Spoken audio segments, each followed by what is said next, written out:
Do you love or hate first dates? I have a confession to make. I love first dates. And when I was dating, I am one of those weird people that really enjoyed them. Now, why did I enjoy them? Because I really like people. I like meeting new people. I like being genuinely curious about people. And dating is a great way to do that. You're just meeting other people and getting to know them. Now, I came up with a really good formula, so I didn't go on dates that bored me, didn't go on dates with people who I didn't enjoy their company. And when I coach people, I do teach you how to do that. But that's not today's subject. Today's subject is how you can have a great first date conversation.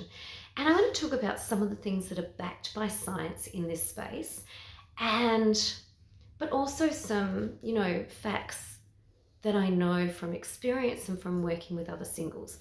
But before we get on to that, I've been working with a few women in the last few weeks, and they're really frustrated that they feel like when they go on a date with men, that the men aren't genuinely interested in them and what they talk about. And look, I think it comes down to a bit of a mismatch in communication between how men communicate and how women communicate. Men and women are equal, but they do go about the whole communication differently. It's almost like sometimes we're talking a different language, even though we have exactly the same needs. So, in a lot of cases, women are really curious. We'll ask a lot of questions, we'll get personal. Guys don't always like to do that. A lot of guys feel it's rude to pry or to ask too many questions, probably because they don't like someone doing that to them. So, a lot of the time, they're on dates and women volunteer this wonderful information, and the guys don't show any interest and don't ask any questions on the subject, which is really crazy. Okay, now I want to say, if a girl, woman, volunteers some information and talks about it, she wants you to be interested in what she's saying, and she wants you to ask questions. And if you don't, she takes it as a sign that you're simply not interested. Now, I want to give you a story of a friend of mine. And a friend of mine was shot by a boyfriend when she was in her 20s, okay?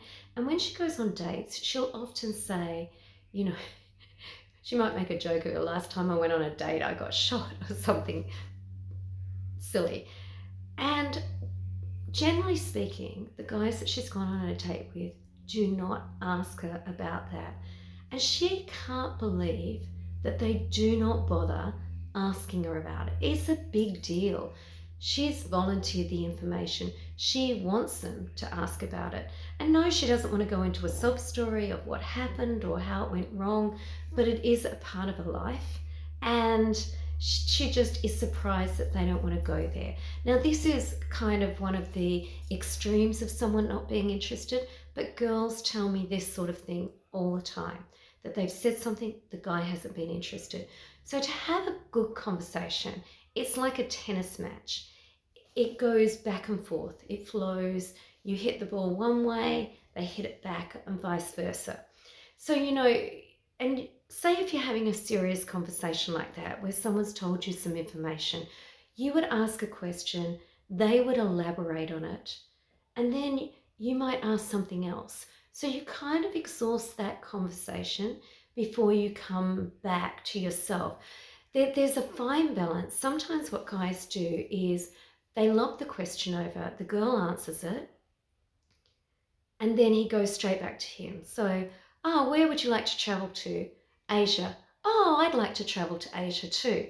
Now that doesn't build any connection. Whereas if he goes, where would you like to travel to? And she says, I would like to travel to Turkey. Oh, then he could say, Turkey's an interesting choice. What makes you really want to go there? I'd love to hear more about that.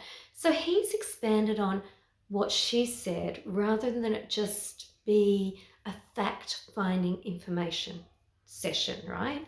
And then when they finish talking about why she wants to go to Turkey, girls will naturally say, well, what about you? Where would you be looking forward to go? And then she can expand on what you're saying. That's how a good conversation works. It's not just about asking the question, getting the answer, telling your facts. You want to be really interested in what they say and build on it. okay? Sometimes guys can fall in too much into that trap where they don't give anything of themselves away. So when you've finished on that, build on what you want, because you don't want to leave the whole burden of the conversation on the other person that you're talking to. It's not, it doesn't build attraction. So I want to talk about a couple of scientific, I can't say it now, scientific ways that you can build attraction to get a second date. And some of them are really simple. Now, one of them is, if you ask someone about travel over their favorite movie, you're twice as likely to get a second date. So people enjoy talking about travel more than they enjoy talking about movies. Great fact. Another fact, they did a study and they found that if you want to build a spark of attraction, you've got to get beyond factual information that's quite frankly boring. And when I talk about factual information, what's your job? What do you like to do on the weekends? All of those boring types of things. You want to get away from the factual information to make your date interesting. So personal stories work really well. And a lot of the research they did is, I've shared about the 36 questions to fall in love. So when you connect deeper and deeper with someone and talk about things that really matter, you see them for who they really are. And it does build a powerful attraction that you're not going to get with the facts. So if you look up the 36 questions to fall in love, they maintain that you could get two complete strangers to fall in love from asking these questions and finishing with 4 minutes of eye gazing. At the least, what we find is that people will rate someone more attractive after going through these questions, but they're not boring, they're not bland, they're not vanilla. They're personal, they're real, and it gets you the chance to get to know someone, because no one likes small talk. And you do need small talk, because small talk is the bridge to get you to the bigger conversations. You have to start off somewhere, but don't stay in factual, don't stay in small talk. Now, the next study that they did was where they said that when you talk about controversial subjects on a first date, you are more likely to get a stronger connection with someone. Again, people don't like bland, vanilla, they don't like boring or factual. When you're talking about controversial, you're getting into emotions. And when you get people into their emotions when they're talking to you, that's what makes them want to keep talking to you. That's what makes them want to see you again.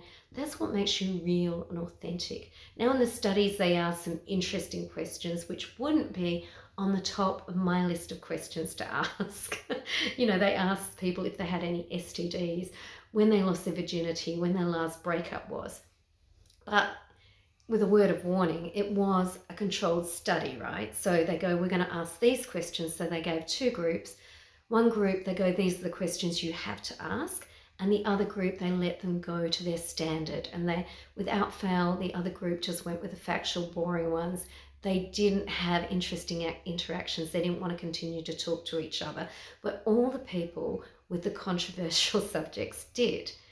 Now, I think it would have been easier knowing that you're in a control group and you have to ask these questions.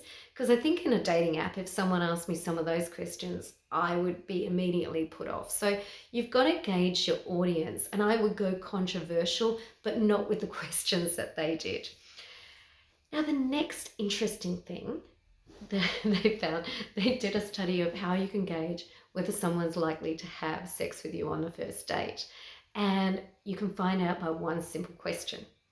Do you like the taste of beer? Now, they found that 60% of people that said yes to enjoying the taste of beer were likely to have sex on a first date. God knows how they measured and found that out, but interesting fact. So, in summary, you want to get personal. You want to spark and get people into their emotions by sharing personal stories over factual. You want to go from small talk to deep talk. Next, Travel is much more likely to get you a second date than talking about movies. Third, controversial subjects work anytime. And fourth, apparently beer drinkers are more likely to have sex. People who like the taste of beer and answer that are more likely to have sex on the first date. So I want you to go away and bring the controversial, bring the fun, bring the banter, bring the who you are into your first dates. Because the fact is that women fall in love with their ears, and they're more likely to get more attracted to you when you have some of these wonderful conversations that build attraction and get you a second date. Now, if you're struggling in any way with your dating, why not reach out and book in a coaching session? I take people from not having any dates to having so many dates they don't know what to do with, allowing them to be comfortable within their own skin and knowing what to talk about so they avoid the awkward silences. Because I'm telling you, dating can be and often is a lot of fun. My name's Debbie Rivers. I'm a relationship coach. I hope whatever you do is putting a smile on your face. Thanks for listening.